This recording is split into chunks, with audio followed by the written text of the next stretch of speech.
നിങ്ങളുടെ അകൃത്യങ്ങൾ എത്രേ നിങ്ങളെയും ദൈവത്തെയും തമ്മിൽ വേർതിരിച്ചിരിക്കുന്നത്.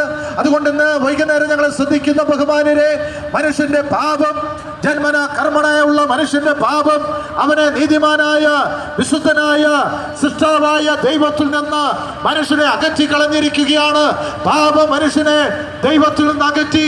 ദൈവത്തിൽ നിന്ന് അകന്നുപോയ മനുഷ്യൻ അതേ പാപനിമിത്തം അവന് സമാധാനം നഷ്ടപ്പെട്ട്, സന്തോഷം നഷ്ടപ്പെട്ട്, ദൈവമായിട്ടുള്ള ബന്ധം അവൻ എന്നേക്കുമായി നഷ്ടപ്പെട്ട്, പാപത്തിന്റെ കരാളഹസ്തങ്ങളാൽ പിടിക്കപ്പെട്ട്, പാപത്തിന്റെ അധിപതിയായിരിക്കുന്ന പിശാചിന് അടിമകളായി അവർ സ്വാർത്ഥരായി, അന്യോന്യം പകയും പിണക്കവുമുള്ള, അന്യോന്യം കൊല്ലുവാൻ മടിയില്ലാത്ത ഒരു മനുഷ്യനായി മനുഷ്യൻ അധപ്പതിച്ചതിന്റെ ഏറ്റവും വലിയ കാര്യമെന്ന് പറയുന്നത് മനുഷ്യന്റെ പാപമാണ്.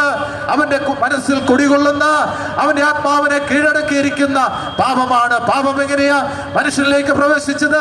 ബൈബിൾ പറയുന്നു, ഏക മനുഷ്യനാൽ പാപവും പാപത്താൽ മരണവും ലോകത്തിലേക്ക് പ്രവേശിച്ചു. അങ്ങനെ മനുഷ്യൻ പാപം ചെയ്യുകയാൽ മരണം സകല മനുഷ്യരിലേക്കും പരന്നിരിക്കുന്നു. എന്താണ് മരണത്തെ കുറിച്ച് ബൈബിൾ വിവക്ഷിക്കുന്നത്? അത് കേവലം ശാരീരിക മരണത്തിൽ ഒതുങ്ങി നിൽക്കുന്നതല്ല, മറിച്ച് ദൈവവുമായിട്ട് എന്നേക്കുമായി വേർപെട്ട് പാപത്തിന്റെ നിത്യശിക്ഷാപതിയായ ആ നിത്യ നരക ശിക്ഷാപതിയിലേക്കാണ് മനുഷ്യൻ അനുദിനം ചെന്ന് പതിച്ചുകൊണ്ടിരിക്കുന്നത്. കാരണം നാം സാധാരണ ഇങ്ങനെ പറയാറുണ്ടല്ലോ, പാപി ചെല്ലുന്ന ഇടം പാതാളം എന്നാണ്. അങ്ങനെ എങ്ങനെ കേൾക്കുന്ന ബഹുമാനരെ, മനുഷ്യൻ ജന്മന കർമ്മം കൊണ്ട് പാപിയായതുകൊണ്ട് പാപത്തിന്റെ നിത്യശിക്ഷാപതിയായ ആ നരക ശിക്ഷാപതിയിലേക്ക് നീങ്ങിക്കൊണ്ടിരിക്കുന്ന മനുഷ്യന് പാപത്തിൽ നിന്ന് എന്നേക്കുമായി പരിഹാരം വരുത്തുവാൻ ദൈവമായി ഇവൻ മനുഷ്യനായി ലോകത്തിലേക്ക് ജഡാവതാരമെടുത്ത വ്യക്തിത്വമാണ് കർത്താവായ യേശുക്രിസ്തു. യേശുക്രിസ്തുവിന്റെ ജനനത്തെ സംബന്ധിച്ച് ഇങ്ങനെയാണ് രേഖപ്പെടുത്തിയിരിക്കുന്നത്: ക്രിസ്തുയേശു പാപികളെ രക്ഷിപ്പാൻ ലോകത്തിൽ വന്നു എന്നുള്ളത് വിശ്വാസ്യവും എല്ലാവരും അംഗീകരിക്കുവാൻ യോഗ്യമായ വചനം തന്നെ. എന്തിനാണ് യേശു ഈ ലോകത്തിലേക്ക് കടന്നു വന്നത്? എന്തിനാണ് ദൈവമായിരുന്നവൻ മനുഷ്യനായി ലോകത്തിലേക്ക് വന്നത്? അതിനുള്ള ഏക കാരണമെന്ന് പറയുന്നത് മനുഷ്യന്റെ പാപത്തിന് പരിഹാരം വരുത്തുവാനാണ്. അങ്ങനെയെങ്കിൽ പാപത്തിന് മനുഷ്യന്റെ കർമ്മമാർഗങ്ങളിലൂടെ ഒരു നാളും പരിഹാരം വരികയില്ല.